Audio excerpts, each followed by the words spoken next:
Olá, meus irmãos, a paz do Senhor. Estamos novamente juntos no Daily Devotions, o devocional da AD Gravataí, a nossa igreja, nossa família. Hoje nos capítulos 24 e 25 do primeiro livro de Samuel. E nesta narrativa nós vamos observar essa gana, esse propósito do rei Saul em, com todas as suas forças, procurar matar a Davi. Nós já falamos, que tomou conta um sentimento de inveja, orgulho, e isso trouxe, e sempre vai trazer destruição. Saul estava em guerra com os filisteus, mas encerrando lá uma etapa, ele retorna para perseguir a Davi. Sua grande preocupação era o trono, era o poder, E agora ele pega 3.000 homens, não é pouca coisa, é muita gente para matar um homem.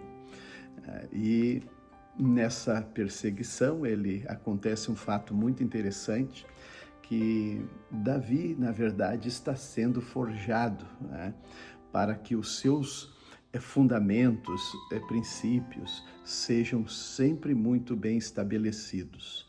E ele dá muitas lições, aqui, tanto para aqueles que andavam com ele, e aquilo que ele, por certo, num futuro, quando Deus o estabelecesse no trono, ele também teria essa mesma condição de respeitar, honrar aquilo que era autoridade, aquilo que foi instituído também por Deus. Ali Saul entra numa caverna, veja onde Davi e alguns dos seus homens estavam juntos mais ao fundo. E Saul foi fazer as suas necessidades, na sua privacidade, mas não se dava conta que Davi estava ali dentro. E Davi pensou que era um momento também de provar algo para Saul, apesar de que os que rodeavam Davi estavam lhe instigando a tirar a vida de Saul. Foi Deus que entregou nas mãos, e de fato sim, mas não para matar. Davi disse: Deus me guarde de tocar no ungido do Senhor. Mesmo que ele dê um sinal de que isso era possível, estava nas mãos dele, tirando um pedaço das bordas das vestes de Saul, cortando. Então, esta é uma questão importante sobre a influência, Saul estava sobre a influência, dando ouvidos a pessoas que lhe instigavam mais, sobre Davi, que poderia tomar o seu trono, e ele ouvia essas pessoas, dando ouvido a essas pessoas, que fez muito mal. Mas Davi, ele tomou atitude diferente, ele ouviu mesmo seus companheiros: mate, agora está na hora, vamos. E ele tinha a sua definição, realmente do que deveria ser a melhor posição, alinhada com os princípios divinos.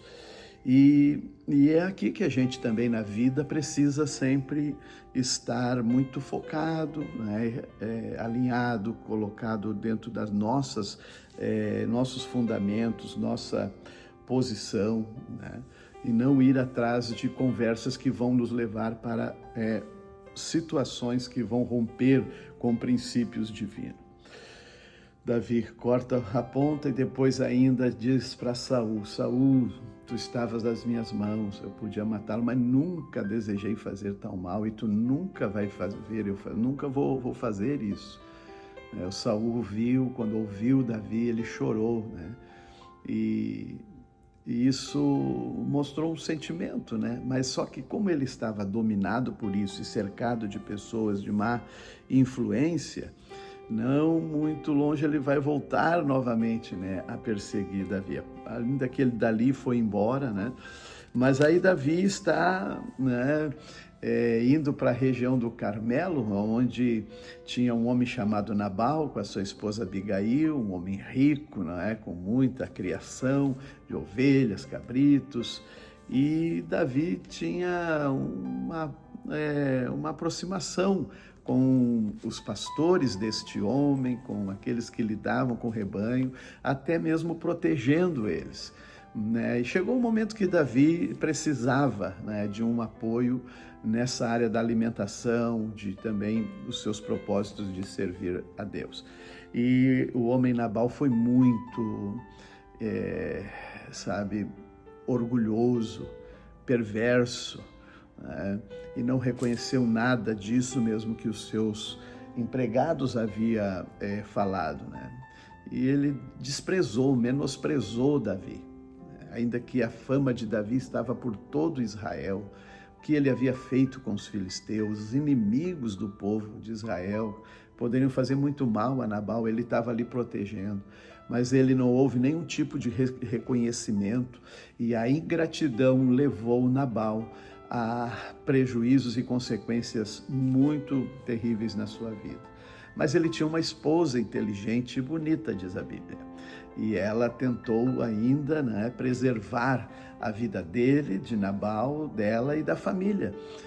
Quando ela então soube, tomou uma atitude, foi até Davi, ofereceu pães, enfim, os animais, e pediu para que Davi relevasse, aquela perversidade, ignorância do seu esposo. Davi ficou movido por ela e assim decidiu não fazer mal a Nabal.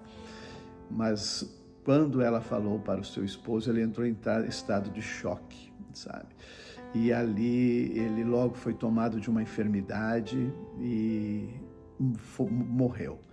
E assim que ele morre, ela sendo viúva, Davi então recebe ela como esposa, né, dele, Abigail.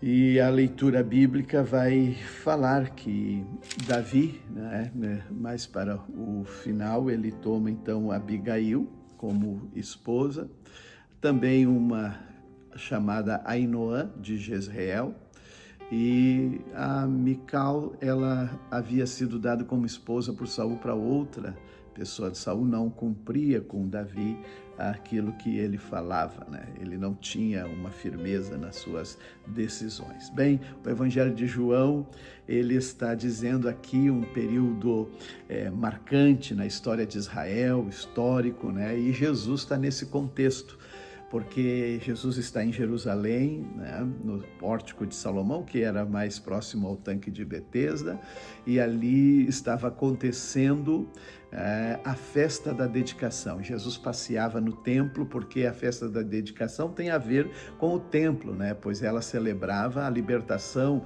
do templo de Jerusalém, na época dos Ptolomeus, e depois quando Etíocos Epifanes, ele profana o templo e ele ali sacrifica porcos, animais que eram impuros, abomináveis, e coloca uma estátua a Zeus no templo.